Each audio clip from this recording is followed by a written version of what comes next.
Tu m'as enlevé de l'esclavage du péché. 8h00 dans le studio de Christ Radio. Nous sommes le 22 juin 2021 et nous continuons notre réflexion non plus sur l'épître aux Éphésiens, puisque nous avons la chance le mardi et le jeudi d'avoir avec nous pendant quelque temps MC qui est là. Et donc nous allons continuer à réfléchir. Déjà, la dernière fois, nous avons parlé un petit peu ensemble. Et je vais donner la parole à MC pour qu'elle nous rappelle et qu'elle nous fasse un petit résumé de ce que nous avons dit. Merci mon père. Bonjour à vous, chers auditeurs. Je suis contente de vous retrouver. Et voilà, dans notre thème, je voulais rappeler le thème qui concerne la femme. Ça ne veut pas dire que les hommes soient exclus, mais c'est que bon, en tant que femme, ça concerne également tout le monde. Femme, est-ce que tu as compris, est-ce que tu sais qui tu es aux yeux de Dieu? Donc, pour essayer de mieux comprendre le thème, on l'aborde, n'est-ce pas, par des petits questionnements. Est-ce que tu comprends comment il te voit? Est-ce que tu as pris conscience de comment Dieu te voit? Est-ce que tu sais ce que Dieu attend de toi? Enfin, pour dire que Dieu nous voit, pas comme nous nous voyons, pas comme les autres nous voient, il nous voit comme des personnes valeureuses. Mais le vrai problème, c'est que parfois, nous sommes les premiers à ne pas comprendre cela. Donc, nous sommes là pour essayer de voir, essayer de nous encourager, voir un peu ce qu'il y a lieu de faire, renverser un peu la tendance pour essayer de rentrer dans cette vocation qui est la nôtre et que nous avons eu le soin de rappeler l'autre jour en Genèse 2 pour remonter justement à la première création au Jardin d'Éden. L'homme a été créé. Pourquoi il a été créé? Nous ne nous intéressons pas encore à ça, mais on s'intéresse beaucoup plus. Pourquoi la femme a été créée et mise à côté de l'homme? Et nous avons dit que la réponse venait de Genèse 2.12, Genèse 2.18, autant pour moi, où le Seigneur constate pour la première fois que ce qu'il a fait n'était pas bon. On se souvient que chaque fois, au fil des jours, Dieu a apprécié son œuvre. Il a dit, et Dieu vit, et voici, tout cela fut bon. Mais maintenant, quand il voit Adam, n'est-ce pas, tout seul, triste au milieu de cette ambiance, au milieu du jardin avec tous ces animaux et toutes ces créatures, Dieu dit, il n'est pas bon que l'homme soit seul. Je lui ferai une aide semblable à lui. Donc, la venue de la femme vient d'un constat du Seigneur lui-même, qui comprend que la solitude de cet homme-là n'est pas une bonne chose. Il n'est pas bon qu'il soit seul. Et il va donc créer la femme, qu'il va tirer de la côte de l'homme, alors que l'homme, lorsqu'il le crée, il va prendre de la boue. Il le crée de la boue, du sol. Par contre, la femme, il va la tirer de la côte. Et ça veut dire quoi? C'est ça que nous voulons voir. Et on se pose la question, est-ce que c'est toujours que la femme a compris cette mission d'aide? Et nous avons essayé de répondre déjà pour savoir ce que c'est que l'aide. Parce que pour que nous assumions au mieux cette mission, cette vocation d'aide, encore faut-il savoir ce que c'est que l'aide. Et nous avons interrogé le dictionnaire pour essayer de nous faire comprendre. Et moi, quand j'interrogeais le dictionnaire, ce qui m'a beaucoup plus là, c'est que vraiment parmi les différentes définitions que le dictionnaire donne, à savoir appuyer, il faut appuyer l'autre, il faut contribuer, il faut l'épauler, il faut encourager l'homme, je dis le mari, puisque nous sommes maintenant dans le couple, il faut collaborer. Moi, ça m'a beaucoup intéressé parce que de cette collaboration, nous en parlerons encore dans les jours à venir, si Dieu nous prête vie, si je suis encore ici, bien sûr. Il s'agit d'une collaboration auprès de l'homme. Est-ce que la femme comprend d'abord cela? Mais je voudrais également, mon père, voilà un peu ce que nous avons dit.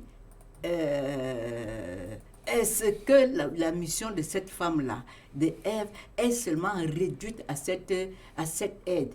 Il y aurait lieu de se poser également cette question. Parce que, à mon sens, si elle venait à être réduite seulement à l'aide, moi je crois qu'il y a quelque chose qui n'irait pas. Parce que j'ai dit tantôt que la femme est considérée aux yeux de Dieu. Autrement, il n'y a pas que l'aide. Il n'y a plus que l'aide. Et je crois que ce qu'il a dit lui-même va nous aider à comprendre dans les jours à venir ce que Dieu, comment Dieu nous voit. Et que nous avons du mal à comprendre. Influencés que nous sommes par ce que les uns et les autres disent de nous. Et le mot là, c'est qu'il nous a fait semblable, c'est-à-dire qu'il crée une femme, Ève, semblable à Adam. Et c'est très important de le souligner. Parce que je suis aide, bien sûr, je suis collaboratrice, mais je suis d'abord un être semblable à Adam. Et ça va changer beaucoup de choses. Donc, voilà un peu, chers auditeurs, rappeler pour ceux qui prennent... qui nous prennent... qui prennent le train en marche. Marche, comme on dit, merci mon père. Et rappeler pour ceux qui ont déjà suivi. Donc, c'est ça. Donc, on est là pour nous amener à prendre conscience. Parce qu'il s'agit d'une prise de conscience de ce que nous sommes réellement aux yeux de Dieu qui nous crée, n'est-ce pas, homme d'abord que grand H, sans faire de différence de genre, mais qui nous crée de manière spécifique en tant que femme. Voilà pourquoi on est là, pour nous encourager. Et parce que c'est souvent ça, parfois, on est souvent distrait par certaines choses, les valeurs mondaines viennent diluer les valeurs que Dieu nous a données, comment Dieu nous voit. Donc c'est un peu ça, mon père, rappeler et brosser. Et nous allons un peu faire une petite transition par rapport à ça. Mais avant ça, je voudrais revenir aussi sur un problème, je crois, qui a une question qui a été très posée par les auditeurs, c'est tout ce qui regarde la femme qui doit être soumise.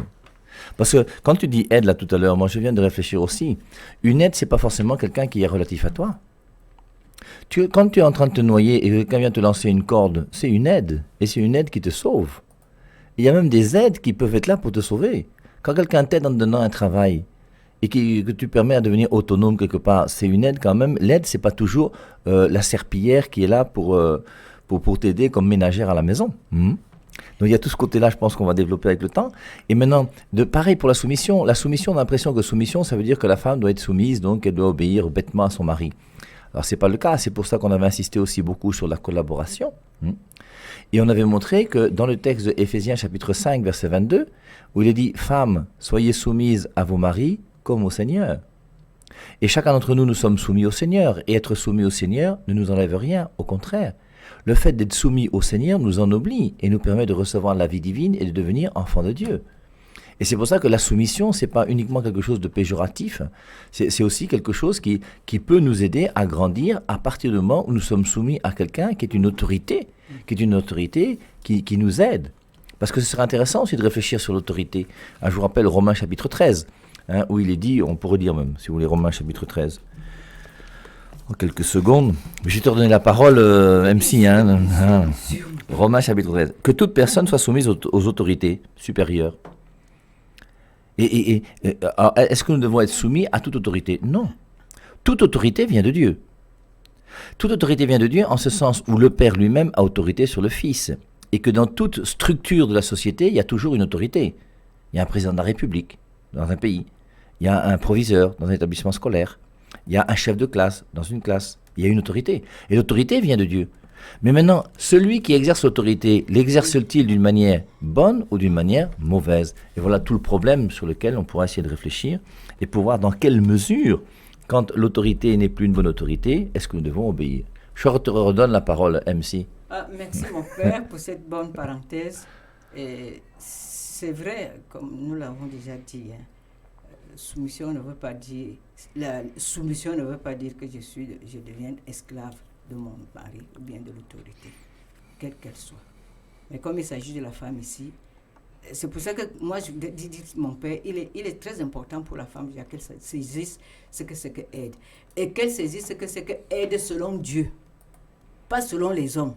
Parce que l'homme, lui, non, je ne veux pas exagérer, ou bien, je m'excuse, on voit un peu rock, un peu de grippe, mais je voulais dire que si nous ne comprenons pas déjà nous-mêmes ce que c'est que l'aide, comme on a dit, moi moi, je voudrais qu'on puisse passer un peu dans le concret des choses et voir les conséquences quand nous, on n'a pas compris ce que c'est que l'aide. Et je voudrais qu'on puisse finir avec ce passage du péché, du jugement, parce que nous avons eu le péché qui a été commis, et maintenant, ce serait intéressant de voir également le jugement pour mieux comprendre les conséquences. Mon Dieu, excusez-moi, un peu de grippe. Donc, pour bien comprendre les conséquences d'un acte qui a été commis quand on n'a pas compris ce que c'est que l'aide, comme Dieu veut. Parce que mon père et chers auditeurs, je voudrais qu'on revoie un peu l'affaire. Donc, voilà un couple dans le jardin d'Éden. Considérons le jardin d'Éden comme le monde aujourd'hui. Voilà un couple. Les Saintes Écritures ne nous disent pas s'il y a eu dysfonctionnement avant. Mais je suppose qu'il n'y a pas eu dysfonctionnement avant. Ça veut dire quoi? Je voudrais dire par là que Ève a été parfaite dans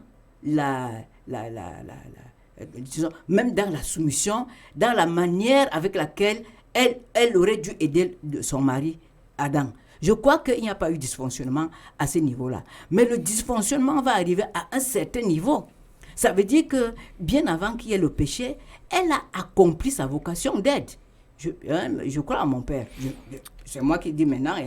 On suppose. Voilà, que Adam et Ève étaient là, ils étaient parfaits dans une nature humaine.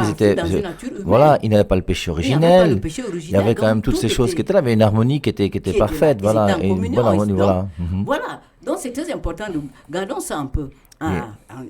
Voilà que arrive un étranger. Donc ils ont déjà la voix du Créateur qui est avec eux. Et non seulement la voix du Créateur, mon père, c'est très important parce qu'on va développer ça par la suite, chers auditeurs, la voix du Créateur qu'ils ont entendue. Ils sont là et ils vivent en harmonie avec le Créateur, ils vivent en harmonie entre eux-mêmes et avec le reste également de la nature. Et voilà que soudain arrive une autre voix, qui sort de la même ambiance, parce que le serpent dans le jardin, et cette voix va venir maintenant troubler la communion au sein de ce couple. Et pourquoi il y a donc ce dysfonctionnement? Parce que la voix va venir, la personne va venir, comme qui dirait, aller passer par la femme, parce que c'est très important. La voix ne va pas, le serpent ne va pas chez l'homme, il va chez la femme. Et parce que la femme va tendre une oreille attentive à cette autre voix qui vient de l'extérieur, disons, n'est-ce pas, que les problèmes vont se passer maintenant dans le couple et avoir des répercussions non seulement dans le couple, mais dans le monde entier. Et c'est très important de le souligner, mes chères sœurs, parce que chaque fois, et ça se vérifie encore aujourd'hui, dans un foyer, la femme est très vulnérable. La femme sera toujours celle qu'on va toucher en premier lieu pour venir fragiliser le foyer, d'une manière ou d'une autre. Il peut aussi arriver que ce soit par l'homme, oui, mais de manière générale, avec tous ces désirs forts que nous avons relevés la dernière fois, nous avons vu que qu'est-ce qui a fait qu'elle tende l'oreille au serpent, donc à la proposition du serpent. C'est parce qu'elle avait déjà en elle un désir fort, n'est-ce pas, d'avoir, je veux dire quoi, d'être comme Dieu. Quand le serpent vient lui proposer des choses, elle va tendre l'oreille. Pourquoi? Il y a déjà quelque chose en elle qui fait qu'elle soit prise attentive à la proposition du serpent. Et c'est ce qui se passe encore aujourd'hui. Regardons les foyers aujourd'hui. Quand nous avons des amis, moi je suis une femme, une femme ne reste pas sans amis. Et quand une femme a une amie, c'est une voix extérieure. Quand chaque fois qu'elle va tendre une oreille attentive à la voix extérieure qui va lui dire « Mais ma soeur, toi tu vois que c'est comment ?» Et pourquoi elle va tendre l'oreille? Parce que toi-même quand tu es dans la maison, tu portes déjà ton foyer, tu vas aussi raconter les choses à ton ami qui est dehors. Et quand ton ami va commencer à te donner des conseils, mais tu ne vois pas que si ça avait été moi je n'aurais pas fait comme ça. Ah, les hommes là sont comme ça. Si tu vois, moi, fais comme ça. Et c'est ça, la voix extérieure qui va rentrer et commencer à créer des désordres parce que tu auras tendu une oreille attentive au mauvais conseil qui te vient de l'extérieur. Et c'est comme ça que tu vas mettre ton foyer en danger et au divorce. Et il y a tellement de choses qui arrivent. Donc, moi, je me dis, c'est très important de savoir ce qui s'est passé dans ce couple pour que ça nous interpelle aujourd'hui. Bon, est-ce qu'elle n'a pas aussi aidé son mari? Bon, moi, je me dis qu'elle a commencé à aider son mari, mais après, elle a commencé comme on dit, à divaguer. Parce que c'est pas toujours que nous sommes sur la mauvaise voie. Nous commençons parfois bien.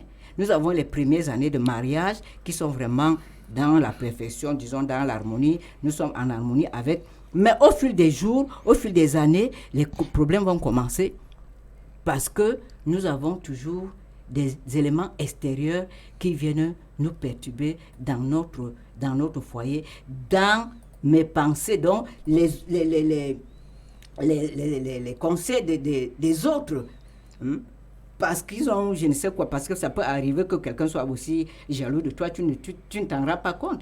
Mais toujours est-il dit que les conseils que nous recevons de l'extérieur ne sont pas toujours en même de préserver la communion ou l'harmonie que le Seigneur voudrait que nous ayons dans notre rapport avec notre mari. Moi, je crois que c'est aussi important de considérer cela. Mon père, parfois, il cherche les bonbons. Non, mais c'est clair, non. Moi, je me souviens quand je me suis quand même beaucoup occupé des jeunes dans ma vie. Et je dis souvent aux jeunes que vous êtes des lâches. Alors, en fait, c'est même pas seulement les jeunes, hein, c'est même les pères de famille, les mères de famille. En général, beaucoup de gens parmi nous sont lâches. Nous savons ce que nous devons faire, parce que nous connaissons la volonté de Dieu. Mais malgré ça, ça ne nous dérange pas de commencer à tricher et de partir à droite et à gauche dans des mapanes bizarres.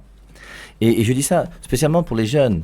Vous, les jeunes garçons, quand vous arrivez à l'âge de la puberté, que vous êtes en classe de 4e, ou les filles, tout ça, mais après, vous marchez avec des gens qui forcément n'ont pas toujours l'éducation que vous donnent vos parents. Et j'espère que vous, les parents qui écoutez la 100.3, vous apprenez à vos enfants et vous leur dites que vous souhaitez qu'ils restent vierges jusqu'au jour de leur mariage chrétien. C'est un enseignement que vous devez faire en tant que parents. Et maintenant, quand ton enfant va aller dans les lycées et collèges et qu'il va se retrouver avec d'autres enfants qui n'ont pas la même éducation que celle que tu donnes à ton enfant, bien forcément, il y aura des difficultés.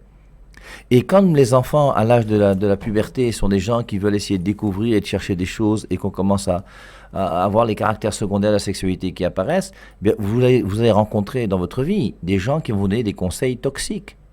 Exactement comme nous dit MC ici par rapport à Satan dans le jardin d'Éden. Et c'est pour ça qu'il faut que chacun d'entre nous, nous soyons capables de discerner les personnes avec qui nous marchons, qui s'assemblent, se ressemblent. Dis-moi qui tu fréquentes, je te dirai qui tu es. Dans 1 Corinthiens chapitre 15, même verset 33, il est dit « Les mauvaises compagnies corrompent les bonnes mœurs ». Et c'est pour ça qu'il faut faire attention à tous ces conseils toxiques. Moi, je me souviens de cette fille en classe de terminale qui a perdu sa virginité et qui me racontait comment, dans sa classe de terminale, elle disait qu'elle était la seule fille vierge dans sa classe. Tous les autres avaient leur show, sortaient avec des professeurs, ils avaient leurs sponsors, Et au bout d'un moment, cette fille-là qui a reçu une éducation chrétienne, elle a, à travers cette éducation qu'elle a reçue, elle a essayé de faire des efforts pour pouvoir mettre en pratique ce que son père et sa mère lui ont annoncé. Mais au bout d'un moment, ce qui s'est passé, c'est que la pression autour d'elle a été tellement forte qu'elle a commencé à avoir quelques difficultés.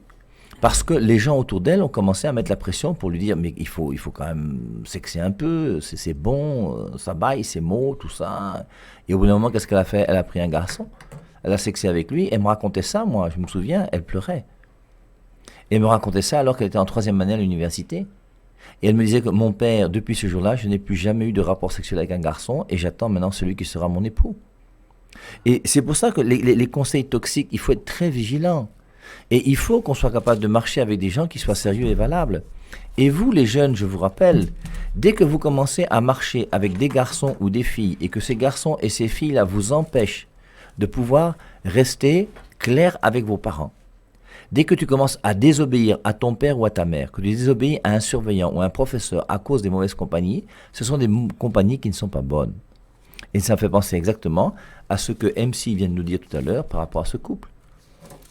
Vos parents veulent votre bonheur. Je vous rappelle qu'on n'a jamais vu des parents qui ont inscrit une fille en classe de seconde en disant au proviseur « Je veux que ma fille ait un enfant avant la fin de l'année ». Donc c'est pour ça, suivez les conseils qu'on vous donne. Suivez les conseils de vos parents, suivez les conseils de Dieu et faites attention aux mauvaises compagnies. Satan sera là et Satan a utilisé la femme même lorsque Adam n'était pas là. Il a profité de la faiblesse de la femme qui était là. Et elle aurait dû, si elle avait été réglo, eh bien, s'en remettre non pas à l'autorité de Satan, qui normalement n'a aucune autorité sur elle, mais elle aurait dû se remettre à l'autorité de Adam. MC, vas-y. C'est vraiment père. Je voudrais donc qu'on puisse voir le jugement, parce que quand on va voir le jugement là, on va mieux comprendre et ça va mieux nous interpeller à rester dans la volonté de Dieu, à faire la volonté de Dieu, c'est très important. Les conséquences parlent. Et lisons donc le jugement, je vais lire pour nous. Bon, on revient plus sur l'autre parce que mon père, si on devait encore lire tout le reste de la tentation, bon, on sait comment ça a été, la femme a été tentée et maintenant elle a tendu l'oreille et puis maintenant elle a mangé du fruit, elle en a donné à son mari. Alors je vais préciser juste une petite chose. Je pense que sur la 100.3, ceux qui sont habitués, vous savez que dans le jardin d'Éden, il y a 2 arbres. Et que l'arbre le plus important, ce n'est pas l'arbre de la connaissance du bien et du mal, comme beaucoup le pensent. L'arbre qui est le plus important et qui est au milieu du jardin, c'est l'arbre de la vie. Puisque Dieu a créé l'homme et la femme pour qu'ils aient la vie. Parce que l'homme et la femme dans le jardin d'Éden n'ont pas la vraie vie. Ils ont uniquement la vie humaine. Et la vraie vie, donc, c'est la vie divine que Dieu voulait donner à Adam et Ève. Mais il leur avait dit, il y a une seule chose que je vous interdis, c'est de manger du fruit de l'arbre de la connaissance du bien et du mal. Et c'est là où Satan est venu. Ève va voir que l'arbre est agréable, etc. Et je te redonne la parole. Et voilà, l'arbre était agréable et bon.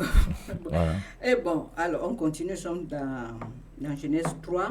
Et alors, nous sommes Genèse 3 à partir du verset 6 que je lis pour nous. La femme vit que le fruit de l'arbre était bon à manger, agréable à voir et très utile pour acquérir la sagesse. Elle prit de son fruit, elle en mangea, elle en donna également à son mari qui était avec elle, il en mangea. Alors, les yeux, voilà les conséquences. Alors les yeux s'ouvrirent et ils découvrirent qu'ils étaient nus. Nous ne sommes même pas encore au jugement. Dieu n'est même pas encore venu, mais déjà qu'ils ont déjà pris la conscience qu'ils sont nus, c'est ce qu'ils voulaient, non? Ils voulaient la connaissance du bien et du mal. Ils l'ont déjà. Et ils se firent des pagnes avec des feuilles de figuier qu'ils avaient entrelacées. Alors, soudain, ils entendirent les pas de Yahweh, Dieu qui se promenait dans le jardin à la brise du soir. L'homme et sa femme se cachèrent de Yahweh Dieu parmi les arbres du jardin. Voilà, arrêtons-nous un peu. Qu'est-ce qui se passe là? Il n'est pas encore arrivé, mais déjà, non, la conscience du péché est entrée. Ils étaient là, nus, ils ne savaient pas. Mais voilà, l'orgueil, ce désir fort, les a amenés déjà à intégrer. Donc le péché est vraiment entré, la conscience du mal, la différence entre le mal et le bien, que Dieu ne voulait pas qu'ils aient. Ils ont eu accès. Et quelle est la conséquence? Première conséquence, ils voient la honte. Voilà, ils sont honteux de se découvrir nus, ce qui n'était pas avant.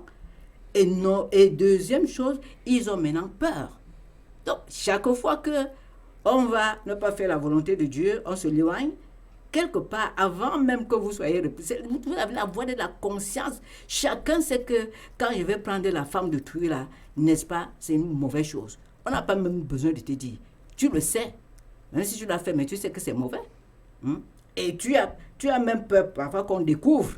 Parce que ces choses-là sont souvent dans le secret jusqu'à ce qu'un jour on sache que tel est en train de sortir avec une femme. Donc il y a d'abord eu la honte et il y a maintenant la peur qui entre maintenant dans leur vie. Et l'homme et sa femme se cachaient de Yahweh, Dieu parmi les arbres du jardin. Vous voyez, on va s'éloigner de Dieu. Soi-même, le péché va entraîner tout cela. Voilà Dieu qui arrive et il appela l'homme et lui dit, « Où es-tu » Il répondit, j'ai entendu tes pas dans le jardin et j'ai eu peur parce que je suis nu. Voilà, lui-même l'esprit, lui-même de sa bouche, n'est-ce pas? Il exprime ce qu'il vit maintenant là. Ce qu'il n'aurait pas dû vivre s'il n'avait pas péché. J'ai eu peur parce que je suis nu. C'est pourquoi je me suis caché. Il dit, Dieu dit, qui t'a appris que tu es nu? Aurais-tu mangé du fruit de l'arbre dont je t'avais défendu de manger? Suivant alors maintenant les différentes réponses. L'homme dit, ah non, Dieu, en tout cas ce n'est pas moi, c'est la femme que tu as mise là avec moi, qui m'a donné du fruit de l'arbre et j'ai mangé. Donc, en fait, ce n'est pas ma faute. Il accuse Dieu, ce n'est pas ma faute. C'est même toi, non, qui m'as donné la femme. Il oublie qu'il était triste et qu'il n'était pas heureux avant que cette femme lui ait été donnée. Et il y avait Dieu dit à la femme, qu'as-tu fait là? La femme répondit, le serpent m'a trompé et j'ai mangé. La réponse de la femme m'intéresse. Et même l'autre, les deux là, qui des deux même reconnaît son péché? Tous accusent l'autre. Vous voyez, dans le couple là, qu'est-ce qui se passe? L'homme accuse la femme et la femme accuse le serpent. Où est l'harmonie là maintenant là? La belle harmonie qu'il y avait avant, le péché, la communion. Il n'y a plus ça. Il n'y a plus d'harmonie. Il n'y a plus. Chacun pointe un doigt accusateur chez l'autre. Le premier sur Dieu, la femme c'est l'autre. Non. Tout vole en éclats. À cause de quoi? Voilà. Et voilà le jugement de Dieu que nous connaissons bien. Alors, Dieu dit au serpent, puisque tu as fait cela, tu seras maudit parmi tous les animaux des champs et toutes les bêtes sauvages. Voilà, je saute un peu et je m'intéresse surtout à la femme. Au verset 16, et Dieu dit à la femme, je multiplierai les souffrances de tes grossesses. Celles qui ont accouché savent de quoi il s'agit. Je n'ai même pas besoin de commenter. Moi, je suis mère. Dans les souffrances, tu enfanteras tes fils. Tu ne pourras te passer d'un mari. Ah, mon père, chers amis, nous y sommes. Et il dominera sur toi. Voilà. Et il dit à l'homme, parce que tu as écouté la voix de ta femme et que tu as mangé du fruit de l'arbre dont je t'avais interdit de manger, le sol sera maudit à cause de toi. Il t'en coûtera pour tirer du sol ta nourriture de tous les jours de la vie. Voilà. Voilà. Qu'est-ce qui se passe là? Et tout ceci arrive pourquoi?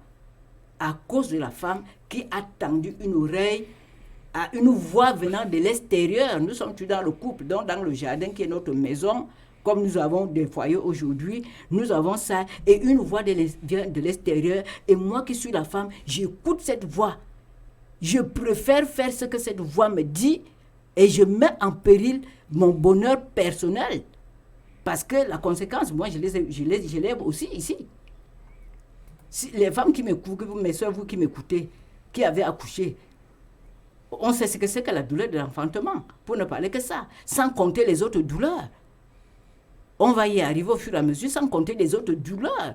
Parce qu'au moment où moi je suis la voix de l'extérieur, je n'ai même pas évalué les conséquences de ce que ça peut produire, non seulement dans mon propre vie, c'est-à-dire dans ma relation avec le Seigneur, dans ma relation avec mon époux, dans ma relation avec mes enfants, dans ma relation avec les autres. Je n'ai pas évalué. Parce que je regarde plus, c'est au niveau des émotions, je laisse, prendre les émotions prennent le dessus sur ma raison à ce moment. C'est pour ça que les hommes disent que nous, on ne sait pas raisonner. Parce que devant une situation, qu'est-ce qui prévaut? Seulement les sensations, ce que je ressens. Tu n'as plus de raison. Voilà le vrai problème aujourd'hui, parce que nous n'avons pas compris. Si Ève avait compris vraiment de quoi il s'agissait, qu'elle était là pour collaborer, pour aider son mari à cultiver le jardin, je ne sais pas si ceci serait arrivé. Donc voilà, chères sœurs, tout ça pour nous faire comprendre que nous devons nous réveiller. Même le Christ, je crois dans l'évangile, dans Éphésiens, dit, relève-toi, toi qui dors d'entre les morts. Les morts, c'est quand nous ne comprenons pas ce que nous sommes véritablement en Dieu. Comment Dieu nous voit. S'il nous a mis là, à côté de nos maris, c'est parce qu'il attend beaucoup de nous. C'est parce qu'il a mis une valeur. Pour lui, nous sommes une valeur. Une valeur. C'est-à-dire que nous valons de l'or. Tant que tu n'as pas compris ça, tu vas faire fausse route. Et c'est toi qui vas être la première victime. Parce qu'il faut, parlons de ça. Qui ne crie pas? Lorsque combien de femmes ont mis en péril leur foyer et se retrouvent à pleurer que si j'avais su. Si j'avais su vient toujours après. Voilà le si j'avais su ici. Ève va encore faire quoi? Le jugement est tombé. Heureusement que tout de même, le Seigneur ne lui a pas enlevé le meilleur également, c'est-à-dire perpétrer la vie. Hein, c'est ça, mon père dit perpétuer la vie, non? C'est ça, hein. Non, mais c'est ça, parce qu'il dit, tu seras mère, mais seulement tu vas donner vie dans la souffrance. Et c'est ce qui est beau. Je voudrais relever cela. Nous sommes porteuses de vie. Et qu'est-ce qui va se passer par la suite? Hein? Bon, ils seront mis hors du jardin. Vous voyez une série de conséquences à cause d'un seul acte. À cause de ce qu'elle va tendre l'oreille, une oreille attentive. Elle a voulu être, c'est-à-dire qu'on dit, de grosses ambitions. Et voilà ce que ça a pour conséquence. Vous imaginez comment Dieu... Mon père, parfois je me suis demandé, mais quand Dieu a vu Adam qui a mangé le fruit là, moi, au ciel, les anges devaient dire, mais c'est pas possible. Adam mange. Donc, Adam que j'ai créé, à peine je lui ai mis l'épouse, que déjà, il me rejette. Il préfère écouter la voix ou bien la proposition de son épouse qui lui a dit, toi mange aussi. Comme Dieu a dû souffrir à ce moment-là, quelle douleur! Comment grande aura été la douleur de Dieu, voyant que cet être chéri qu'il a soigné, on dit, bon, mon Dieu, je confonds avec qu'il a rêvé, non? Hein? Là-haut, le jour où on a décidé dans le conseil de Dieu de créer l'homme, et le jour où on a décidé de créer la femme, quel bonheur! Mais après, donc, chers auditeurs, voilà, on va d'abord prendre un petit temps, peut-être qu'il y aura des questions, mais voyons un peu, c'est une question d'interpeller les femmes, pour que nous sachions qui nous sommes, et que nous puissions réaliser notre destinée et notre vocation. C'est là où on voit une fois de plus, et on voit que ce livre de la Genèse, là, on pourrait le commenter, j'ai envie de dire, tous les jours, tellement c'est intéressant, non? Genèse 1, 2, 3, c'est des passages qui sont vraiment très très beaux. Alors, avant de laisser... Alors, moi, ce qui me marque dans ce passage, c'est d'abord, c'est une fois qu'ils ont péché, leurs yeux s'ouvrirent. Ces yeux se sont ouverts à quelle vie? Toi-même, aujourd'hui, quelle est la vérité que tu mets dans ta vie? Tes yeux sont ouverts à la vérité de Dieu ou à la vérité du monde? Et c'est important parce que quand leurs yeux s'ouvrirent, leurs yeux étaient déjà ouverts, mais leurs yeux étaient ouverts à la vérité de Dieu. Maintenant, leurs yeux sont ouverts à une autre vérité. Et toi-même, quelle est la vérité qui dirige ta vie? Et en fonction de cette vérité, c'est clair. Si tu dis que bon, il y a plus de femmes que d'hommes sur terre, c'est normal qu'on soit polygame, que tu apportes tes arguments, tu as tes vérités à toi et tes connaissances à toi, et au bout d'un moment, c'est la catastrophe. Et puis ensuite, on voit comment l'homme s'est séparé de Dieu parce qu'à cause du péché originel, eh bien, la relation avec Dieu a été brisée. Donc, on vous laisse quelques minutes, on va passer un petit temps de musique, comme d'habitude. Et vous pouvez poser vos questions donc sur mes 2 numéros de téléphone. MC est là et elle va répondre aux questions. Si je peux l'aider, je vais l'aider. Et on se retrouve pour répondre aux questions tout à l'heure.